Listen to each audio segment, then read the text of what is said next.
OK. Est-ce qu'il y a un groupe, quelqu'un qui voudrait parler au nom de son groupe, son équipe aléatoire, pour me donner la solution?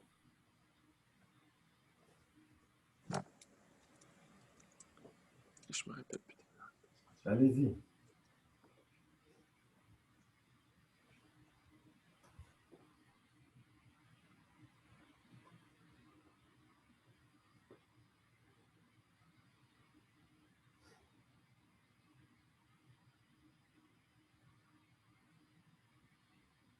Pas de suggestion? Bah, comme nous, on pense que c'est 1 sur 11.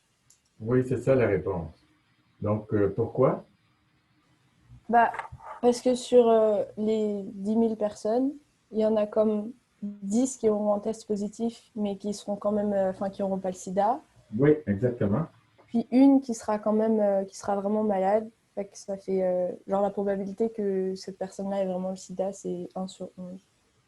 Oui, c'est ça. Donc ici, bon, si on prend, on peut mettre le 10 000 ici, on peut mettre 9 800 99, ça ne change pas grand-chose. Donc, en gros, vous voyez, il y a 10 sur 10 000 ici. Donc, ça fait bien 1 sur 1000 qui est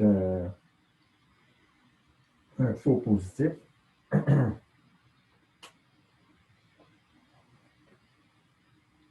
Pardon, oui, c'est ça, 1 sur 1000 qui est un faux positif. Il y en a seulement 1 sur 10 000 qui est malade. Donc, sachant qu'on est dans le groupe sans comportement à risque, ici, la réponse, c'est 1 sur 11. Hein. Le total ici, c'est 11. Donc, la probabilité, c'est 1 sur 11. Ça marche? Donc ça s'appelle un tableau de confusion parfois. Et puis, c'est très important là, quand les médecins euh, vous donnent des résultats de tests. Normalement, ils doivent tenir compte de ce genre de considération. Puis, c'est pour ça que, finalement, comme tous les tests ont des probabilités de faux positifs, ben, il faut faire attention de passer ça à tout le monde sans discrimination, sans raison, parce qu'on va trouver plein de faux positifs. Hein. Même si votre test il a l'air bon parce qu'il fait juste une erreur une fois sur 1000, si vous passez ça à 1 million de personnes, il y a plein de gens qui vont être inquiets pour vous. D'accord? Donc, quand on fait passer un test, il faut avoir des bonnes raisons pour faire passer le test. Voilà. Donc, maintenant, on va passer à aller un petit peu plus loin dans la théorie des probabilités. Et puis, on va définir qu'est-ce qui se passe quand on essaie de trouver la probabilité d'événements plus complexes quand on connaît les probabilités a priori d'événements simples. Par exemple, avec mon D. Hein? Avec mon D, je pose la question, quelle est la probabilité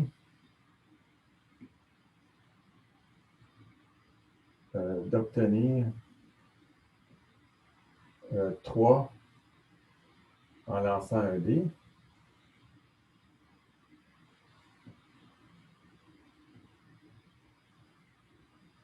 Le dé. Ben, ça, c'est les probabilités a priori, d'accord? C'est 1 sur 6. Maintenant, si on demande la probabilité d'obtenir un 3 ou un 5, quelle va être cette probabilité-là? Vous pouvez m'aider? Un tiers, C'est ça, un tiers. Pourquoi? parce que on a 2 chances sur 6. Il y a une chance sur 6 pour le 3, puis une chance sur 6 pour le 5. Exactement. Donc, si vous pensez à notre définition en termes d'événements, hein, on a les résultats de plein de lancers de dés ici. Il y en a grand N. Et puis, si on regarde le nombre de fois qu'il y a un 3, Donc, ça arrive une fois sur 6. Et puis, le nombre de fois qu'il y a qu'il y a un 5, je vais mettre ça d'une autre couleur. Le nombre de fois qu'il y a un 5,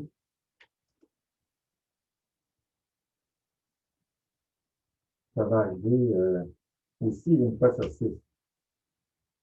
Donc, autrement dit, je vais avoir n fois sur 6 divisé par n pour la probabilité d'obtenir un 3.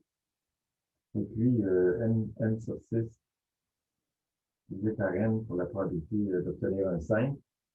Donc, à la fin, ça fait 2 sur 6, donc ça fait un 7.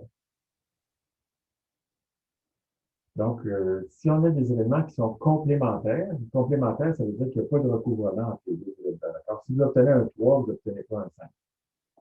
Donc, on a ce qu'on appelle la règle du ou.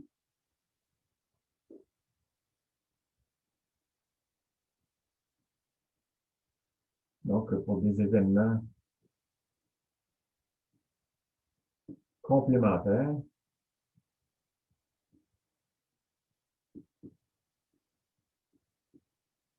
on additionne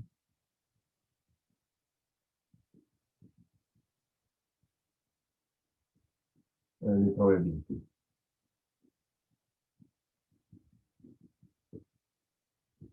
Maintenant, la dernière règle dont on a besoin, c'est la règle du et. Alors, si j'augmente la probabilité,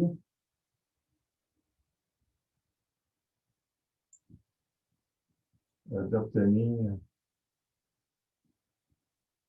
3 au premier lancer,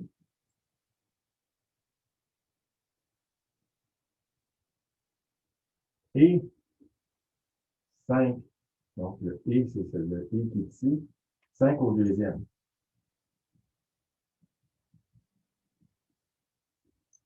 Quelle est cette probabilité? Des situations? 1 sur 36. 1 sur 36. Oui. Pourquoi? Ben, imaginez que vous faites votre premier lancer. Donc, parmi tous ces lancers-là, il y en a 1 sur 3 qui va être 1 sur 6, pardon, qui va être un 3. Puis maintenant, pour chacun de ces lancers-là ici, pour faire ici, j'en ai grand N. Ici, j'en ai grand N aussi. Donc, pour chacun de ces lancers-là, j'ai ce même ensemble ici. Et puis, je vais avoir la probabilité d'obtenir un 5. Ben, ça va être ici, hein. Je vais obtenir des 5 comme ça ici. Ici, ça se peut que j'obtienne un 5 là, etc. Donc, le nombre, mon ensemble maintenant que j'utilise pour calculer les probabilités, il y a une taille n carré. D'accord? Parce que pour chaque lancer la première fois, j'en ai n qui sont dans la façon dont j'ai défini l'ensemble, puis n pour le deuxième lancer. Donc, j'en ai n carré. Donc, la probabilité d'obtenir un 3 et un 5. Donc, le 3, ça va arriver n sur 6 fois. Et puis, donc, pour chacune de ces fois-là, le 5 au deuxième lancer va arriver n sur 6 fois aussi. Donc, c'est divisé par n carré, ça fait 1 sur 36. Ça, si vous voyez encore, c'est un peu bas. Donc, pour des événements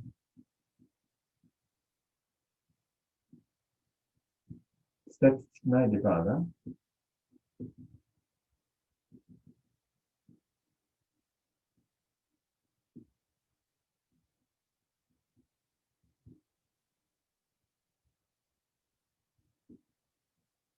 la probabilité d'obtenir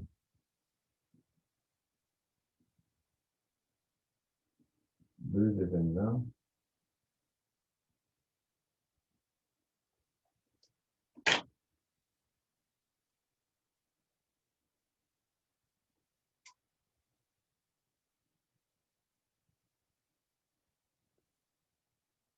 le produit des probabilités.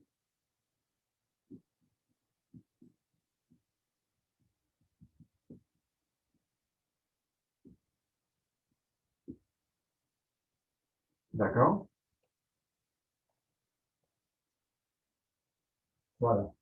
Maintenant, si je demande la probabilité, si je lance le dé 2 fois, puis je demande la probabilité qu'il y ait un des dés qui ait un 3, puis l'autre qui ait un 5. Qu'est-ce que ça va être la probabilité? 2/36. C'est exactement 2/36, d'accord? Parce que ça, c'était le 3 en premier, puis le 5 en deuxième. Mais si j'ai le 5 en premier, puis le 3 en deuxième, ça donne la même 1/36. Donc, au total, j'ai 2/36. Donc, j'ai appliqué la règle du et la règle du ou. Donc, on peut combiner ces règles-là. Voilà. Donc, je vais maintenant, juste avant d'aller à notre un petit vidéo que j'ai fait, on va définir deux quantités qui sont la valeur moyenne et puis l'écart type. Donc, normalement, ce qu'on veut, c'est toute la distribution de probabilité. Mais parfois, ce qui est le plus important, c'est de savoir la moyenne et puis de savoir finalement, est-ce qu'on a des bonnes chances d'avoir cette moyenne-là quand on fait une observation ou est-ce que ça peut arriver loin à côté? Alors ça va être donné par l'écart type et par la largeur, si vous voulez, de la distribution. Donc, commençons par définir la moyenne. Donc, la moyenne, c'est très simple. Donc, la moyenne,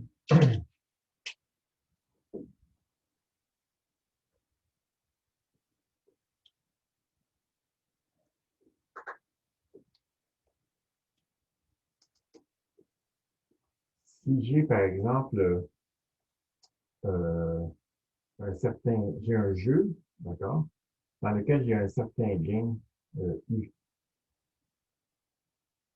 dépendant de l'événement U. Par exemple, supposons que j'ai un jeu, je regarde mon jeu de dés, et puis donc mon jeu de dés peut donner 1, 2, 3, 4, 5, 6. Et puis là, je décide que si j'ai un 4, je gagne 0 $. Si j'ai un 5, je gagne 1 $. Si j'ai un 6, je gagne 2 $. Et puis si j'ai un 3, je perds 1 $. Si j'ai un 2, je perds 2 $. Si j'ai un 1, je perds 3 $. D'accord? Donc ça veut dire que si ça, c'est l'événement 1, l'événement 2, 3, 4, 5, 6, U de 1, ben, c'est -3, U de 2, c'est -2, etc. Donc, si je veux savoir mon gain moyen, on va écrire ça comme ça. Donc, le gain moyen, ça, c'est juste des notations, puis on va utiliser toutes ces notations-là dans le cours. D'accord? U moyen, U, comme ça, c'est tout équivalent. Puis, les mathématiciens, ça, c'est une notation qu'on n'utilisera jamais, mais les mathématiciens, ils appellent ça souvent l'espérance. D'accord? Donc, la moyenne ou l'espérance, c'est défini comment? C'est défini comme somme sur tous les événements. Donc ici, I est égal de 1 à 6. Puis on a la probabilité d'avoir l'événement I fois le gain qu'on a à l'événement I. C'est comme ça qu'on calcule, par exemple, une note moyenne dans une classe. Hein. C'est-à-dire qu'on compte le nombre d'étudiants qui ont une certaine note, fois la note, puis on somme sur tous les étudiants. Ça donne la valeur moyenne.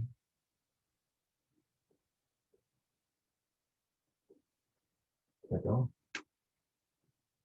Est-ce que c'est clair, cette notion de moyenne? Donc, par exemple, au jeu ici, là, combien on gagnerait d'argent en moyenne si on jouait à ce jeu-là? bien, en fait, la probabilité, c'est 1/6 partout. Donc, ça, il n'y a pas de. Le P de I est identique partout. Et ici, on a -3, -2, -1, ça fait -6. +1 +2, ça fait qu'il nous reste -3. Et puis divisé par 6, ça fait moins, moins une demi. Donc, on perdrait finalement, en général, un demi-dollar.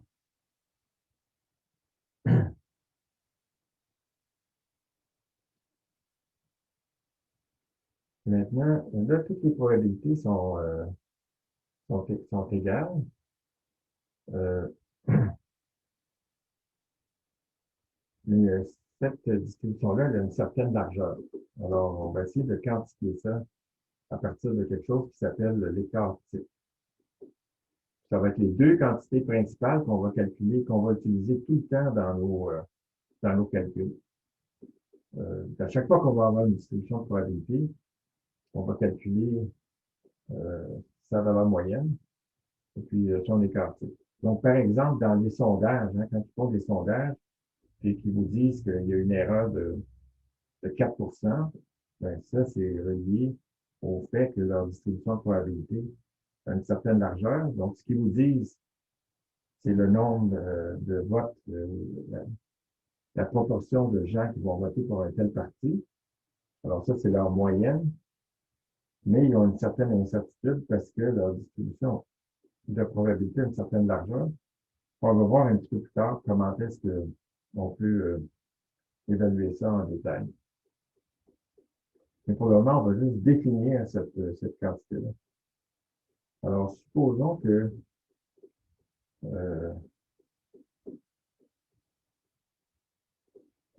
que j'ai une,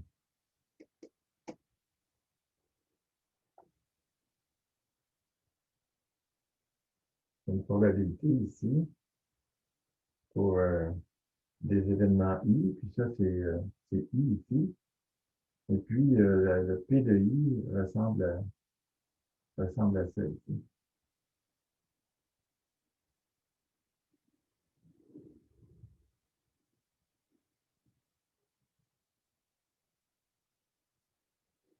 Hmm. Donc, vous voyez que l'événement le plus probable, c'est celui qui est ici. Mais ça se peut qu'il y ait d'autres événements qui se produisent.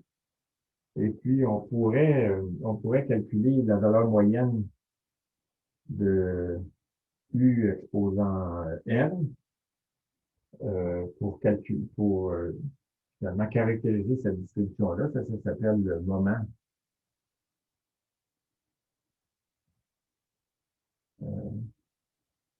d'ordre N.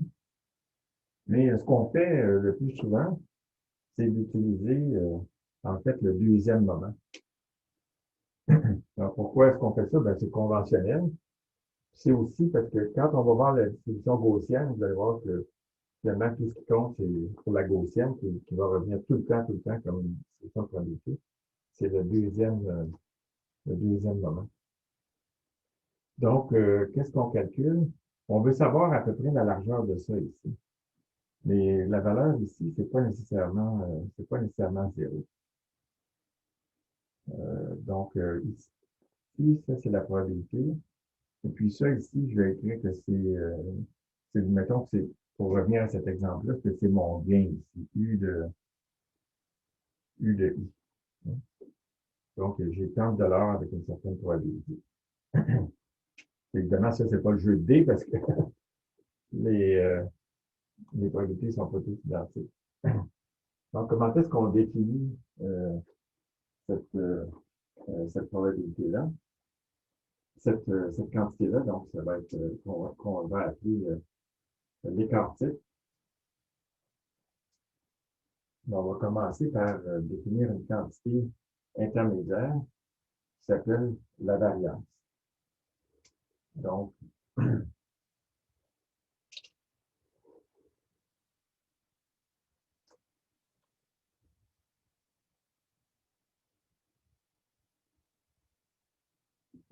qu'on va noter la plupart du temps de la façon suivante, sigma carré, ça va être égal à la valeur moyenne de U moins U moyen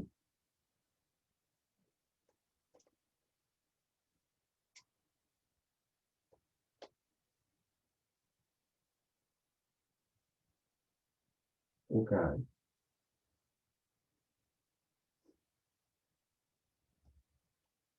Et puis, l'écart type,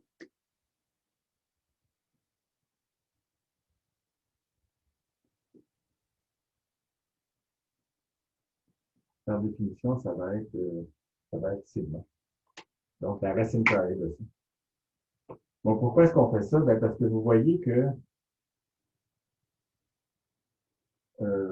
si je veux savoir la largeur de la distribution ici, ben, il faut que je regarde.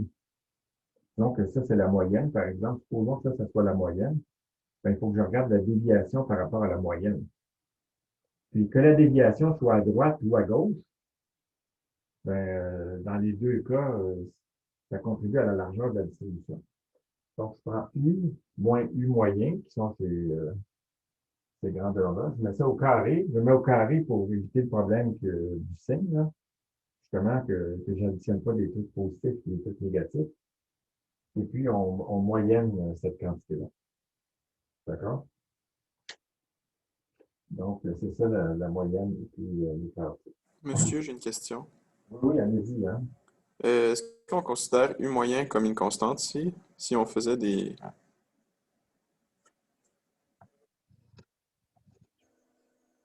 J'entends plus ta question.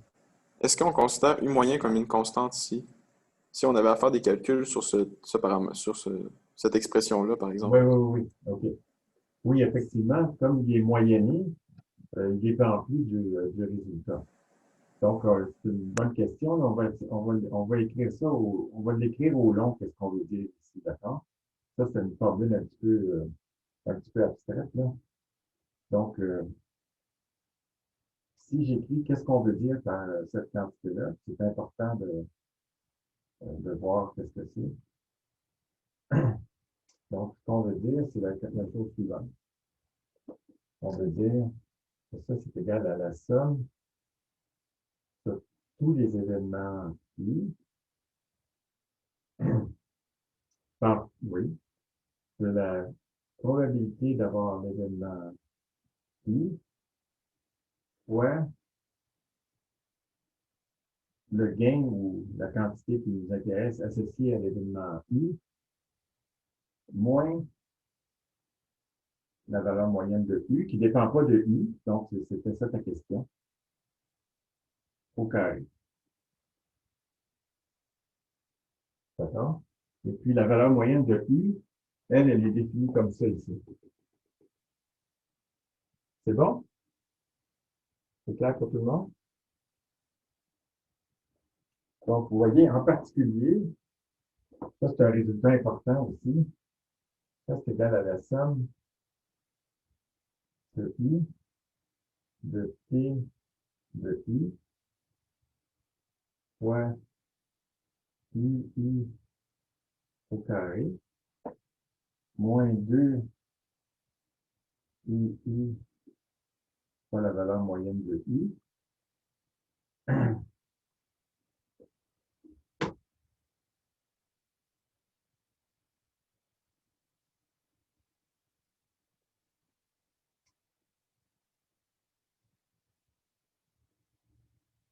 plus la valeur moyenne de I au carré. C'est bon pour tout le monde? J'ai juste fait le développement du carré ici. Donc, le premier terme qui est là, je peux le réécrire en utilisant ma définition des moyennes ou des moments, un petit peu plus là-bas en bas à droite. Donc, ça, c'est égal à quoi? Ça, c'est égal à la valeur moyenne de U carré, U au carré, valeur moyenne.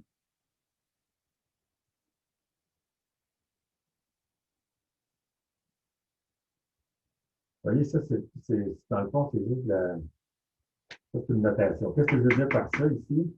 Je veux dire somme sur I des PI UI au carré. C'est bon? Maintenant, ici, ce deuxième terme-là, ici, il va être égal à moins 2 fois la valeur moyenne de I fois la valeur moyenne de I. Ça, c'est ce terme-là ici. Est-ce que vous voyez pourquoi?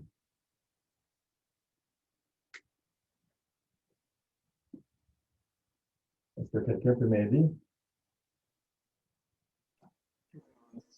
La somme dans le crochet, ben on arrive à 2 fois la moyenne de U parce qu'il y a un UI dedans qui va. Exactement. Donc, c'est la question que vous avez posée tantôt, qui était une bonne question. Donc, la valeur moyenne de U est ici. Ça dépend plus de I, c'est une constante. Donc, ensuite, somme sur I des PI, UI. C'est ça ici. Ben, ça, c'est la valeur, c'est justement ça, la valeur moyenne de I. Donc, j'ai moins 2U fois I. Et puis, finalement, mon dernier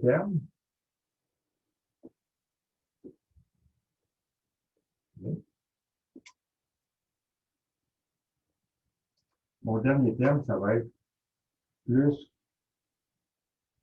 U au carré. Pourquoi?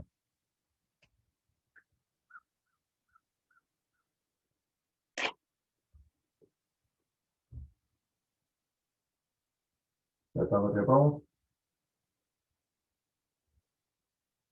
C'est bien que la réponse prenne du temps, parce que c'est long et facile. Mais appliquer une moyenne sur une moyenne, ça reste encore la même moyenne, non? Oui. Puis la propriété qu'on a utilisée ici, qui est très importante, que j'avais oublié de vous mentionner, mais peut-être que personne ne va tout me chicaner pour ça, mais j'aurais dû dire ça bien avant, c'est que la somme sur I des PI est égale à 1. D'accord? Donc, quand j'ai fait la somme sur I des PI ici, je l'ai multiplié par une constante qui était I au carré. Donc, la somme, j'ai utilisé le fait que la somme sur I des PI est égale à 1. Pourquoi c'est égal à 1? Ben, si on regarde la définition des probabilités, c'est que les probabilités de l'événement I, c'est la fraction de fois que l'événement I se produit. Si je somme sur tous les événements I, la fraction de fois normalisée par le nombre total d'éléments dans l'ensemble. Donc, si je somme sur tous les événements, ben, il faut que ça donne 1. D'accord? Ça, c'est une probabilité très importante de la distribution de probabilité, puis on va revenir là-dessus. Donc, au total, ici, vous voyez ce que j'ai, c'est que le sigma carré qui est ici, je peux le réécrire aussi autrement. Je peux réécrire qu'il est égal, est-ce que vous voyez encore ici? Oui. Il est égal à U carré moins U au carré. OK? Ces deux expressions-là,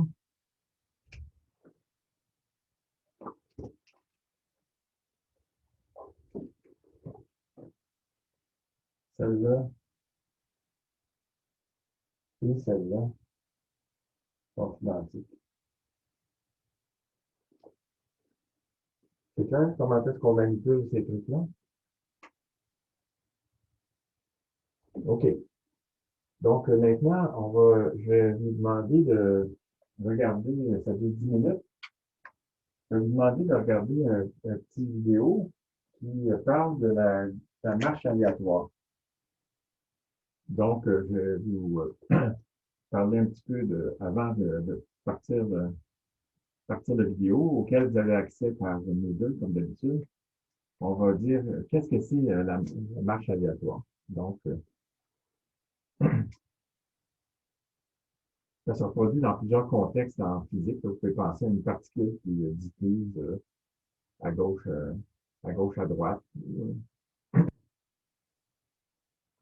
Donc, on peut penser à plutôt qu'une marche, on peut penser à des probabilités de voter pour un parti plutôt qu'un autre. Donc, ici, je vais regarder une marche. Donc, dans cette marche aléatoire, la première étape, au premier pas, je vais aller à droite avec une probabilité petit p, puis je vais aller à gauche avec une autre probabilité. C'est les deux seules possibilités, d'accord? Pour chaque pas, c'est juste deux possibilités. Je peux aller à droite ou à gauche. C'est comme moi ici, je suis prisonnier, je peux aller juste à droite ou à gauche. D'accord? Je peux pas avancer. Donc, si petit p, c'est la probabilité d'aller à droite, ça va être quoi la probabilité d'aller à gauche?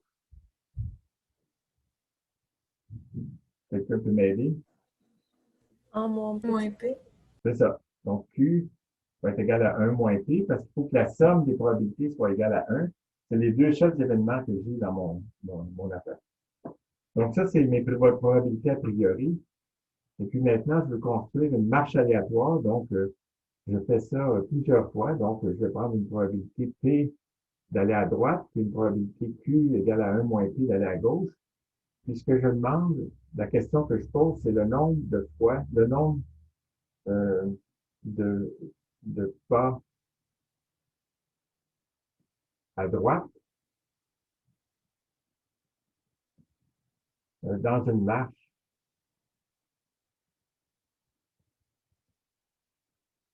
de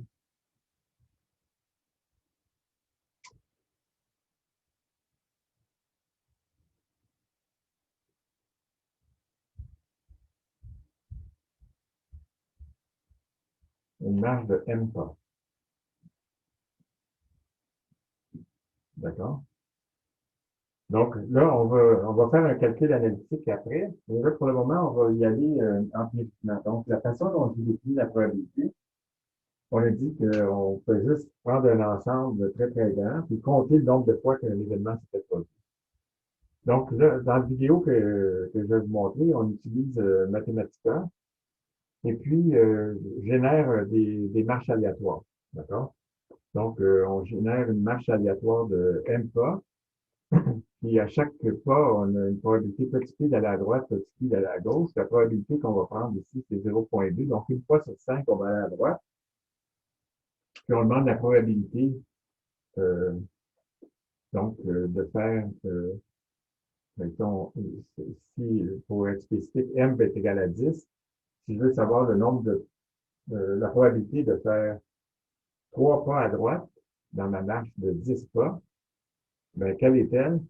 Ben, on peut construire ça empiriquement, c'est-à-dire on peut vraiment faire des marches aléatoires. Une première fois, on y va, puis on regarde le nombre de fois qu'on est allé à droite, puis on y va une deuxième fois, le nombre de fois qu'on est allé à droite, puis à chaque fois, on utilise cette probabilité-là pour décider si on va à droite ou à gauche. La distribution qu'on va obtenir, ça s'appelle une distribution binomiale. D'accord? Donc, si vous voulez regarder le vidéo, ça dure une dizaine de minutes. Et puis,